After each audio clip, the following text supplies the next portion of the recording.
जय हिंद everyone, welcome to O2IS academy HCS channel. आज हम हिस्ट्री के नेक्स्ट सेट ऑफ क्वेश्चंस को डिस्कस करेंगे। आई होप जो हमारा लास्ट सेशन हुआ था हिस्ट्री का, आपको वो सारे के सारे क्वेश्चन ढंग से समझ में आ गए होंगे। So let's get started our next session of Indian history. Question number 1, which of the following organisation oblique newspapers. आप देखेंगे न्यूज़पेपर से क्वेश्चंस आपको पक्का देखने को मिलेंगे in the UPSC also and in the state examinations also. Are associated with Mahatma Gandhi struggle in South Africa. South Africa में जो उनकी स्ट्रगल रही है उससे रिलेटेड कौन कौन से न्यूज़पेपर्स हैं। Let's read the statements. Number 1, Indian Natal organisation, Indian Mirror. Indian Mirror आपको पता है टैगोर साहब का था। Indian Opinion, okay, so 1 and 3 are the correct option here, 2 is the wrong answer here. Done, so C is the right answer. Newspapers के लिए मैं आपको ये जरूर कहूंगा, अगर आप सब आईपीएस अहिर की स्पेक्ट्रम की बुक पढ़ रहे हैं तो उसके लास्ट के 3-4 जो पेज हैं वो न्यूज़पेपर्स एंड जितनी भी मूवमेंट्स हुई हैं उनके फाउंडर्स के लिए दे रखे हैं। उसको आप बहुत अच्छे से बारीकी से पढ़िएगा, बिकॉज 1 या 2 क्वेश्चन आपको उसमें प्रीलिम्स में भी, 5 जून को प्रीलिम्स भी आ रहा है, ठीक है, तो आपको प्रीलिम्स में देखने को मिलेंगे, या फिर स्टेट के एग्जामिनेशन में तो 110% आपको न्यूज़पेपर या मूवमेंट्स में से एक क्वेश्चन पक्का मिलेगा। Question number 2, Gandhi ji decided to launch a nationwide satyagraha against the Rowlatt act. Rowlatt act हमने लास्ट टाइम कर लिया था। Detention without trial because the act provided for. Let's read the statement one by one. Number 1, repression of political activities, उसको रोकने के लिए यहां पर करा गया, बिकॉज इसी टाइम पे हमने देखा था कि खिलाफत मूवमेंट भी आ गई थी मोहम्मद अली, शौकत अली के लिए, जो इनके फाउंडर्स थे। Unreasonable detention of political prisoners without trial, ये तो सबसे मेन पॉइंट था रोवेल्ट एक्ट का। Done, ban on all the local language newspapers and the radio, इसका यहां पर रोवेल्ट एक्ट से कोई भी मतलब नहीं था। 1 and 2 are the correct option here, A is the right answer here. Done. Question number 3, during salt disobedience after Gandhi ji arrest, जब गांधी जी को अरेस्ट कर लिया जाता है उसके बाद जो कांग्रेस कमेटी थी CWC, उसने कुछ सैंक्शंस लगाई। क्या क्या लगाई? Number 1, no chowkidar tax campaign in the zamindari areas, non payment of revenue in the ryotwari areas. आप सबको पता है ये 3 तरह के सेटलमेंट्स थी, आपने सेटलमेंट्स पढ़ी होंगी लैंड रिफॉर्म्स में, इसमें रियाट्स डायरेक्टली यहां पर डील करते थे। Violation of forest law in the central province. Done.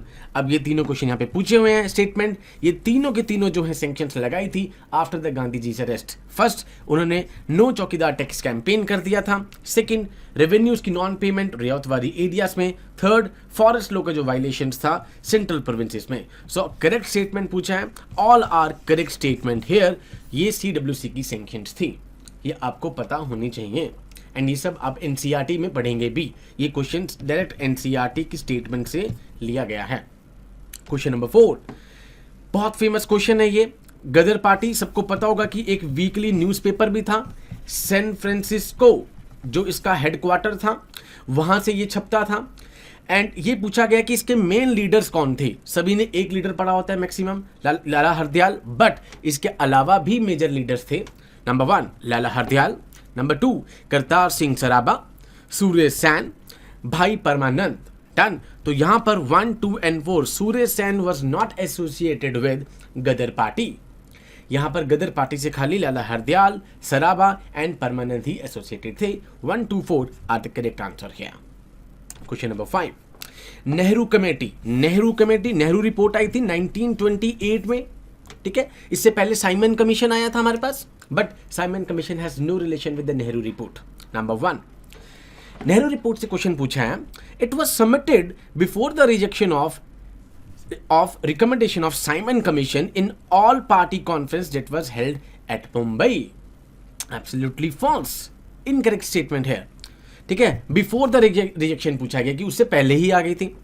It recommended that India should be given dominion status. Dominion status मतलब independence within the British Commonwealth. Dominion status का मतलब complete independence नहीं था, British Commonwealth के अंदर जो independence होती थी उसको कहते थे डोमिनियन स्टेटस। यहां पर कहा गया कि भाई इंडिया को डोमिनियन स्टेटस दे दिया जाएगा एंड इंडिपेंडेंस दे दी जाएगी with in British Commonwealth, and धीरे धीरे बाद में जाके हम आपको कंप्लीट इंडिपेंडेंस भी दे देंगे। डन। तो यहाँ पर वन ओनली इनकरेक्ट पूछा है, तो पहली स्टेटमेंट यहाँ पर इनकरेक्ट है, सेकंड स्टेटमेंट बिल्कुल करेक्ट है यहाँ पर। डन।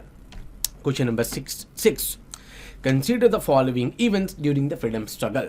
अब ये इवेंट्स लगाने हैं डिसेंडिंग असेंडिंग ऑर्डर्स में। Okay, first round table conference around 1930 से 31 के बीच में हुई। साइमन कमीशन सबसे पहले 27 में आया। पूना पैक्ट ऑलमोस्ट 32 में आया। तो सबसे पहले तो ठीक है, 3 से स्टार्ट होगा तो ये ऑप्शन तो गए, ठीक है। तो डेट मीन्स सबसे पहले साइमन कमीशन आया, उसके बाद जिन्नास की 14 पॉइंट रिपोर्ट्स आई थी यहाँ पर, ओ सॉरी, इसके बाद हमारे पास जिन्ना रिपोर्ट्स के बाद हमारे पास आती है फर्स्ट आरटीसी। 3 आरटीसी होती हैं इसमें, done, first second are, and इसमें अंबेडकर जी गए थे। एंड लास्ट में हमारे पास होता है Poona pact, Ambedkar ji 1932। Done. So 3124 is the correct sequence here. Same correct sequence मैंने आपको लास्ट टाइम केक भी बताया था, चंपारण, अहमदाबाद, खेड़ा, गांधी जी की जो भी सत्याग्रह हुई हैं after coming back to the India from South Africa. Question number 7, consider the following statements. Number 1, Bhagat Singh, Azad and Rajguru shot dead Saunders. Okay, Udham Singh assassinated the India officer bureaucrat Curzon Wyllie in 1909। यहां पर कोई मतलब ही नहीं था। एक तो पहले तो ये जलियांवाला बाग के बाद हुआ, मैसेकर के बाद, एंड यहां पर कर्जन वैली का कोई भी यहां पर लेना देना नहीं था। डन। यहां पे जनरल डायर आप सबको पता ही होगा, उनको मारा गया था। तो number 1 is a right statement here. Direct question था ये वाला, तो आप सब ने बिल्कुल, आई होप इस क्वेश्चन को अटेम्प्ट करने में किसी को भी मुश्किल नहीं होगी। Question number 8, which of the following events were the major influences for revolutionary activities during 1920 in India? 1920 में जो revolutionary activities हुई थी उसकी किस activities ने major influence किया है? ये क्वेश्चन डायरेक्ट NCERT से पिक करा गया है। Done. Number 1, Russian Revolution and the success of youth Soviet state in the consolidating itself। 1917 में यहाँ पर अक्टूबर रेवोल्यूशन, रशियन रेवोल्यूशन चल रही थी, उसने इन्फ्लुएंस करा। अब surge of working class trade unionism after first world war, 1914 के बाद फर्स्ट वर्ल्ड वॉर का टाइम चल रहा था, उसने यहाँ पर इन्फ्लुएंस करा। Newly sprouting communist group with in their emphasis on Marxism and socialism. ये तीनों के तीनों जो फैक्टर थे ये इन्फ्लुएंसिंग फैक्टर से for the revolutionary activities during 1920 in India. तो 1, 2, 3 आर द करेक्ट स्टेटमेंट। ये तीनों इवेंट्स आई होप सबको पता होगा, अब तक आपने एनसीईआरटी पढ़ ली होंगी कि ये 3 मेजर इवेंट्स उस टाइम पे चल भी रहे थे। क्वेश्चन नंबर 9, बिल्कुल ये था हमारा आज का लो हैंगिंग फ्रूट। 10 में से हमारे 2 क्वेश्चन तो ऐसे होते ही हैं जो बिल्कुल लो हैंगिंग फ्रूट होते हैं। ये क्वेश्चन आपके गलत नहीं होने चाहिए, बिकॉज ये क्वेश्चन अगर आपके गलत हो गए तो आप पेपर में कंपटीशन नहीं दे पाएंगे, बिकॉज ये क्वेश्चन तो पूरे के पूरे बैच का ही ठीक होगा जो ढंग से पढ़ाई करके गया है। अब फाइट तो बाकी क्वेश्चंस में से हैं जो इसके अलावा थोड़े से कॉम्प्लेक्स क्वेश्चंस आते हैं।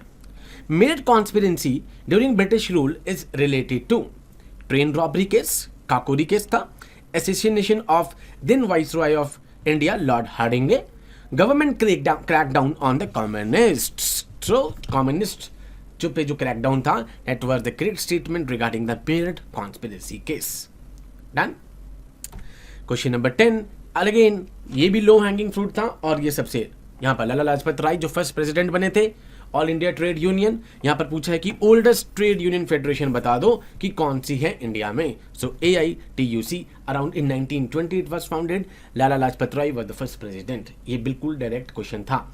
सेम जैसे मैंने आपको बताया कि लास्ट में न्यूज़पेपर्स, मूवमेंट्स, ऐसे ही कुछ ऑर्गेनाइजेशंस के नाम दे रखे हैं, उसमें से ये आपको जब आप IPS अहीर की किताब पढ़ेंगे स्पेक्ट्रम, तो लास्ट के 2-3 चैप्टर्स में आपको इस से ट्रेड यूनियन से रिलेटेड और अदर एक्टिविटीज छोटे छोटे फैक्ट्स फिगर्स हैं वो देखने को आपको मिलेंगे। फॉर एग्जांपल कि पहली बार 1924 में गांधी जी ने सेशन को प्रिसाइड करा, पहली बार वुमेन प्रेसिडेंट कौन बनी, सबसे ज़्यादा बार कौन बना, तो ये सेशंस के नाम आपको पता होने चाहिए।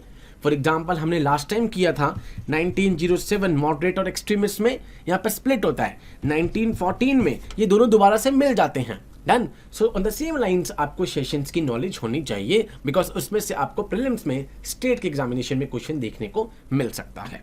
सो आई होप आप सबको ये सेशन समझ में आया होगा। With these words I conclude my today session. Jai Hind to all, take care.